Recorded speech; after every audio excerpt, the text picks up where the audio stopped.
Hello viewers, నేను Shailaja. Welcome to మీ Shailaja vlogs.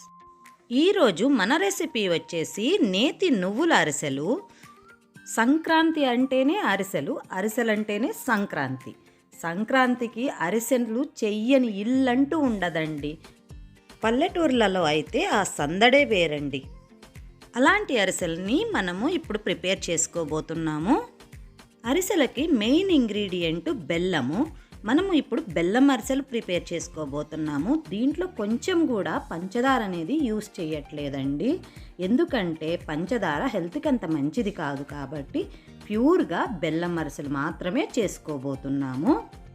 ఇక్కడ మేము 2 కేజీల బెల్లాన్ని చిన్న చిన్న పీసెస్గా కొట్టి ఒక తెపాలలో వేసి పాకానికి రెడీ చేసుకోవడానికి ఒక అరిషాడు నీళ్లు, అంటే కేజీకి గిద్ద నీళ్ల చొప్పున అరిషాడు నీళ్లు వేసుకున్నాము.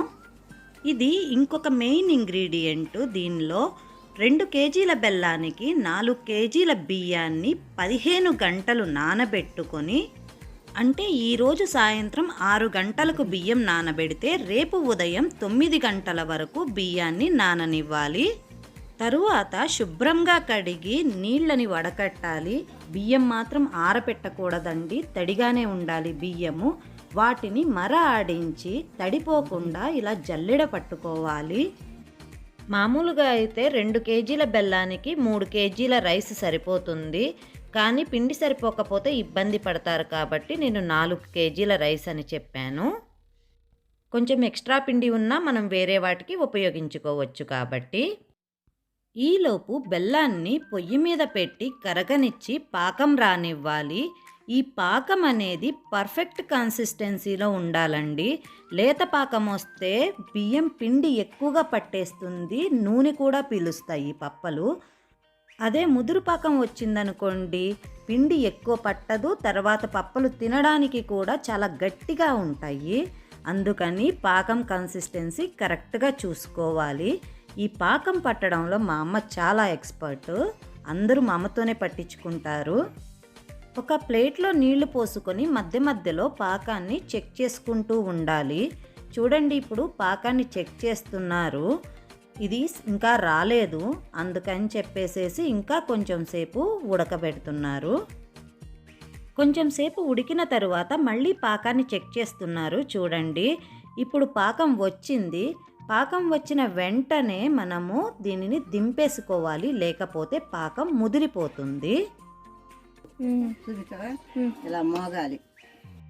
అమ్మ చెప్పారు కదా, అలా ప్లేట్కి కొడితే మనకి సౌండ్ రావాలి. అలా మోగినప్పుడు పాకం వచ్చినట్టు లెక్క. వెంటనే దించేసుకొని దానిలో నెయ్యి పోసుకోవాలి. నేతరిసెలు కదండి, ఈ నెయ్యి మన ఇష్టము. 1/2 కేజీ నుంచి కేజీ వరకు పోసుకోవచ్చు. కొంతమంది ఈ టైంలోనే నువ్వులు కూడా పోసేసి తిప్పేస్తారు.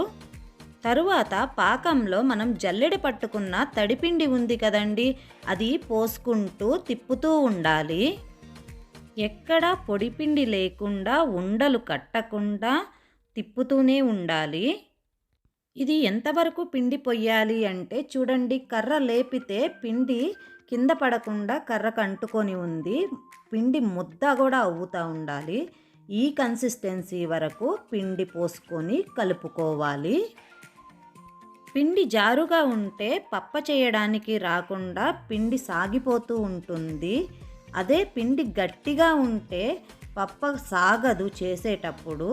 అందుకని కరెక్ట్గా ముద్ద కన్సిస్టెన్సీలోనే చేసుకోవాలి. ఇలా కలుపుకున్న పిండిని మూత పెట్టి ఆరిపోకుండా పక్కన ఉంచుకోవాలి. పొయ్యి మీద బాణలి పెట్టి కొంత నూనె, కొంత నెయ్యి పోసుకోవాలి. నేతి అరిసెలు కదండి, అందుకని నెయ్యి కూడా యాడ్ చేసుకోవాలి. పిండి ఆరిపోకుండా ఒక చిన్న గిన్నెలోకి కొద్ది కొద్దిగా పిండిని తీసుకొని ఉండలు చేసి పెట్టుకోవాలి.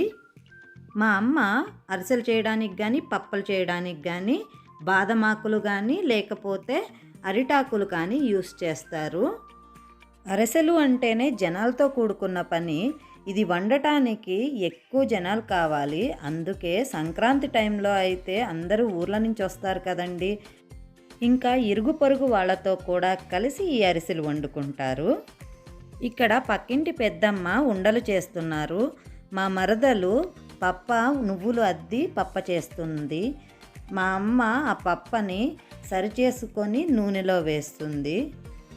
ఇక్కడ ఒక టిప్ అండి, నువ్వులు అరిసెలకు అద్దాలంటే డైరెక్ట్గా అలా అద్దేస్తే నూనెలో వేసినప్పుడు విడిపోతాయి. అందుకని నువ్వులలో ఒక 2 స్పూన్ల పెరుగు వేసి కలిపి అద్దితే అవి అతుక్కొని ఉంటాయి. ఇది తప్పకుండా ఫాలో అవ్వండి. చూడండి, మా అమ్మ పప్పని సరిచేసి బాణంలో వేశారు. మా నాన్న ఒకవైపు కాలిన తర్వాత రెండో వైపుకి కూడా తిప్పి 2 వైపులా కాలిన తర్వాత ఆ గంటెల మీదే నూనెని నొక్కుతారు. నొక్కి మళ్ళీ నాకు అరిసెల చెక్కల్లోకి నూనె నొక్కడానికి వేస్తారు. నూనెని కంప్లీట్గా తీయటానికి ఇంత ప్రాసెస్ ఉంటుంది అరిసెలకు మాత్రమే. ఇలా అరిసెలలో నూనె పూర్తిగా తీయకపోతే ఎక్కువ రోజులుంటే నూనె వాసన వస్తాయి.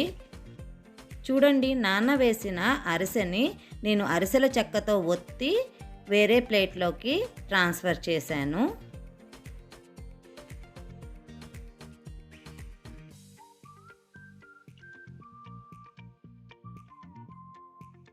పిల్లలు ఎక్కువగా ఉన్నప్పుడు ఇలాంటి ప్రాసెస్ చేయడం కొంచెం కష్టమే. అయినా పండగంటేనే పిల్లలంటేనే పండగ కదండి. వాళ్ళ అల్లరి మధ్యలో మా అరిసెలు ఇలా ప్రిపేర్ చేశాము. మా నాన్నగారు అరిసెలు చేసేటప్పుడు మాత్రం చాలా హెల్ప్ చేస్తారండి. పాకం అప్పుడు కానీ, పిండి పోసేటప్పుడు కానీ. నా చిన్నప్పుడైతే పిండిని కుందులలో రోకళ్ళతో కొట్టి మరీ అరిసెలు ప్రిపేర్ చేసేవాళ్ళు. ఆ టేస్టే వేరండి. కానీ ఇప్పుడు అందరికీ అంత ఓపికలు లేవు కదా చేయటానికి, అందుకని మరాడిస్తున్నారు. చూడండి, మా జాగృతి అరిసెని తుంచి మరీ చూపిస్తుంది. చాలా టేస్టీగా, చాలా క్రిస్పీగా అండ్ నువ్వులు కూడా చక్కగా అద్ది 2 వైపులా చాలా బాగా వచ్చాయి.